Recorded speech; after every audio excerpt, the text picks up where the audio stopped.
Welcome back to my vlog. Isang magandang hapon sa inyong lahat mula dito sa Lasak City. Mga latest kaganapan ngayon sa Miss International Queen 2024 na kung saan hindi ko pala siya na-check.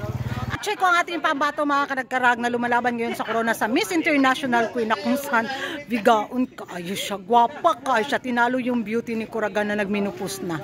In fairness talaga, ganda ng pagkagawa ng kanyang bitaw katawan, makaingon jukag, hay makasana all ka.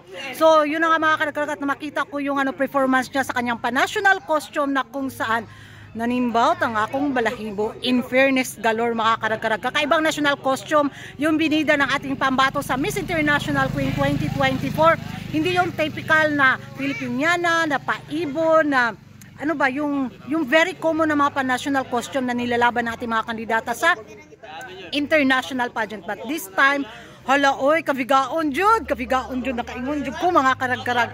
Kuna pa, padapling ko mga karag-karag kay daghang kay motor na nga Gino sa maligsan niya si Kuragan wala nay chismosang nagkarag-karag sa YouTube dito at paisip ako sa laban ni Chelsea Manalo mga karag-karag sa darating na Miss Universe 2024. Sana yung may pagganito mga pa-eksena na patima ng kanyang pa-national costume, di ba sa Mexico gagawin at alam naman natin yung history ng Pilipinas na ilang din tayo dekadang sinakop ng mga Espanyol, di ba? So, naku, advantage yun ha, na mapansin yung pa-national costume ng Pilipinas sa darating na Miss Universe 2024. At dito nga sa Miss International Queen na kung saan, nako, kung pabigaay lang dagway, kung pabigaay lang yung pauwagon lang yung face lock mga karag-karag, naku, another crown na naman sa Pilipinas sa Miss International Queen.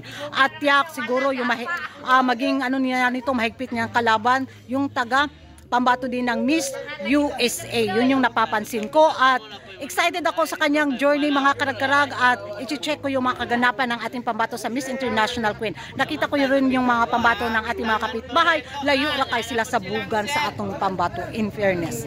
So, depende na lang sa kanilang kapalaran pero umasa ako na masungkit ng ating pambato yung corona, pero kung masungkit man ni Miss USA, proud pa rin tayo kasi dugong Pinoy pa rin, di ba? So that's all for today.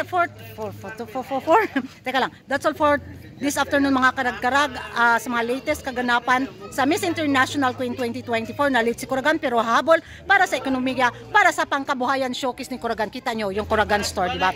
So yan ang mga karag-karagan. Thank you for watching. Ano yung masasabi nyo sa pa-national costume ng ating pambato sa Miss International Queen 2024? Sa tingin nyo mga karag-karag, pasado ba sa banga ito? Magingay kayo sa comment section. Nasugipan dyan ko ka naman naglaway. At kung hindi ka pa nakapag-subscribe sa YouTube channel ko, don't forget to like and subscribe. Kuragan Karag. Ang babae lagi nagkarag-karag. Busy ang mga peoples of Lasak City. Kaya na nagbugnoay na sila glawa mga karag-karag. Kadugayan na nila mahimo na ni silang Spider-Man. Diha na mo. Bye-bye.